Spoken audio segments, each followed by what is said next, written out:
Hi hello welcome to Jar TV.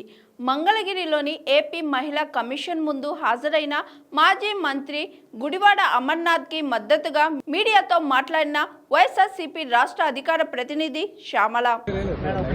ఈరోజు ఎంత దారుణంగా, ఎంత అన్యాయంగా, ఏ తప్పు చేయని, ఏ అసభ్యకరమైన పదజాలం వాడని వైఎస్ఆర్ కాంగ్రెస్ పార్టీ మాజీ మంత్రివర్యులు గుడివాడ అమర్నాథ్ గారిని మహిళా కమిషన్ నోటీసులు ఇచ్చి ఇక్కడికి పిలిపించడం జరిగింది.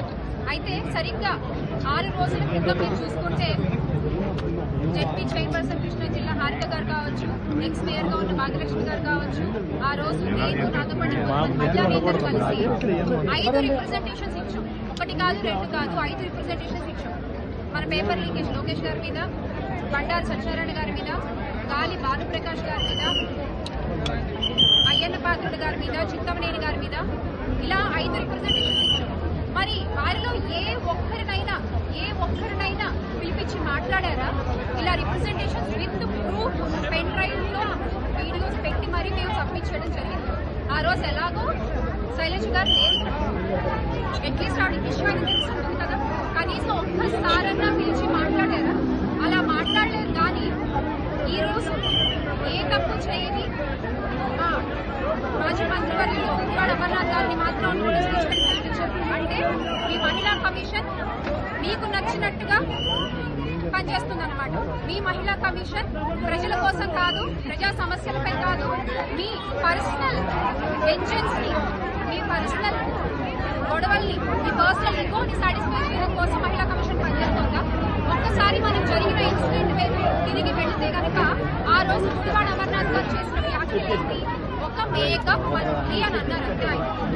మేకప్ మంత్రి వంగలపూడి గారు లేదా మేకప్ మంత్రి మన హోమ్ మినిస్టర్ గారు అని ఆయన ఏమనలేదే. ఒక మేకప్ మంత్రి గారు మనకి అని అన్నారు. దాన్ని, ఆ పదాన్ని మొట్టమొదట వంగలపూడి అనిత గారికి అన్వయించి మాట్లాడింది టీడీపీ నాయకులే. కావాలంటే మీకు వీడియో చూసుకోండి. ఆయన ఎక్కడా పేరు మాట్లాడలేదు అమర్నాథ్ గారు. ఒక మేకప్ మంత్రి ఉన్నారు మనకి అని అన్నారు. ఆ పదాన్ని పట్టుకుని అదిగో మీరు అనిత గారిని అంటారా అంటే ముందు బయటకు వచ్చి ఆయన కౌంటర్ వేసింది టీడీపీ నాయకులే. అంటే అనిత గారు, ఇక్కడ మీరు ఒక విషయం గమనించాలి. మిమ్మల్ని మేకప్ మంత్రిగా చూస్తోంది వైఎస్ఆర్ కాంగ్రెస్ పార్టీ కాదు.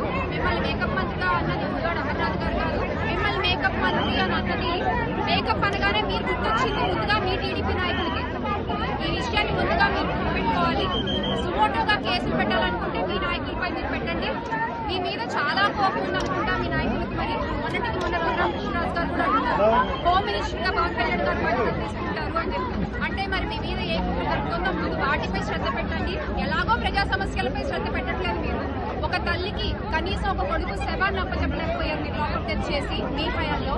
అలాగే ఒక కొడుకు తప్పు చేస్తే ఒక తల్లిని వ్యవస్థని చేసి ఒక మాతృమూర్తిని రోడ్డు పైన ఎంత దారుణంగా హింసించారో మీ హయాంలో ప్రజలందరూ చూశారు.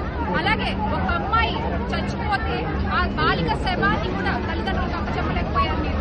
ఒక అమ్మాయి కనిపించకుండా మాయమైపోతే 20 రోజుల తర్వాత మీరు అడవిలోకి వెళ్ళి ఊరికి అలా వీడియోల కోసం అటు ఇటు తిరిగేసి వచ్చేసారు. అంతే తప్ప ఈ రోజుకి ఆ బాలిక చుట్టూ మీరు కనిపెట్టలేకపోయారు. ఎలాగో మీ చేతకాని పాలనలో ప్రజల కోసం మీరేం చేయలేకపోతున్నారు. కనీసం మీ పదవినన్నా కాపాడుకునే ప్రయత్నం చేయండి. అలాగే ఈరోజు అకార్డింగ్ టు ప్రివిలేజ్ ఇక్కడికి మహిళా కమిషన్ కి ఒక వ్యక్తిని పిలిచినప్పుడు, ఒక మాజీ మంత్రివర్యులు వచ్చినప్పుడు వాళ్లతో పాటుగా మెంబర్స్ ఉండొచ్చు, అలాగే అడ్వకేట్స్ అలౌ చేయొచ్చు. కానీ ఈ రోజు ఏ మెంబర్స్ లేరు, ఏ అడ్వకేట్ ని కూడా లోపలికి అలౌ చేయట్లేదు. ఇక్కడ అడ్వకేట్ గారు ఉన్నారు మనతో పాటుగా. ఈవిడ వెళ్తానంటే కూడా లోపలికి ఆవిడ వెళ్ళనివ్వకుండా ఆవిడ ఆపేసి, అంటే మీరు ఏం చెప్పాలనుకుంటున్నారు? మీకు నచ్చినట్టుగానే మీ పాలన ఉంటుందా? అకార్డింగ్ టు ద లా పాలన ఉండదు. డెమోక్రసీ అనేది లేదు అసలు. అంతేనా మీరు చెప్పదలుచుకున్నది? ఎందుకు ఎలో చేయలేదు మీరు అడ్వకేట్ ని లోపలికి? మేము సూటిగా ప్రశ్నిస్తున్నాము. అంటే ఇందులో ఏమీ లేదు అని మీకు కూడా తెలుసు.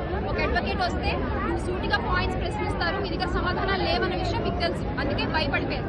మీ మేకపోతు గాంభీర్యం ఏంటి అన్నది ఈ రోజు రాష్ట్ర ప్రజలందరూ కూడా చూస్తున్నారు. మీరు మహిళలకు చేసిన అన్యాయాన్ని రాష్ట్ర మహిళలందరూ కూడా అబ్జర్వ్ చేస్తున్నారు, గుర్తుపెట్టుకుంటారు. దీనికి తగ్గ సమాధానం 2029లో ఖచ్చితంగా మీకు చెప్తారు అని మరొకసారి మీకు గుర్తు చేస్తూ, అలాగే ఇంకొక విషయం, మొన్న రిప్రజెంటేషన్ ఇచ్చినప్పుడు ఇక్కడే ఉన్నారు వరుణ కళ్యాణి గారు, ఎమ్మెల్సీ గారు వైఎస్ఆర్ కాంగ్రెస్ పార్టీ తరఫు నుంచి, అలాగే మా మహిళా సంఘం అధ్యక్షురాలు కూడా, మహిళా విభాగం అధ్యక్షురాలు కూడా, ఆవిడ్ని నారా లోకేష్ గారు మండలి సాక్షిగా ఎంత దారుణమైన మాటలతో మాట్లాడారు. అది మీరు సుమోటోకి తీసుకోరా? మీరు రిప్రజెంటేషన్ ఇచ్చేగా. అంటే లోకేష్ గారికి అయితే ఒక న్యాయమో, అమర్నాథ్ గారికి అయితే ఒక న్యాయమా? బండారు గారికి ఒక న్యాయమో, అమర్నాథ్ గారికి ఒక న్యాయం, గాలి ప్రకాష్ గారికి ఒక న్యాయం, అమర్నాథ్ గారికి ఒక న్యాయం, చింతమనేని గారికి ఒక న్యాయం, అమర్నాథ్ గారికి ఒక న్యాయం. వాళ్ళే ఉందండి మీ పాలన మాత్రం. ప్రతిదీ ప్రజలు చూస్తున్నారు, గమనిస్తున్నారు. అంత తొందరగా పడ్డ దెబ్బ మర్చిపోయే రకం కాదు రాష్ట్ర ప్రజలను మరొకసారి మీకు గుర్తు చేసుకుంటూ, ఖచ్చితంగా 29లో దీనికి తగ్గ మూల్యం మీరు చెల్లించుకుంటారు. Hi, this is Monica. Please like, share and subscribe GR TV.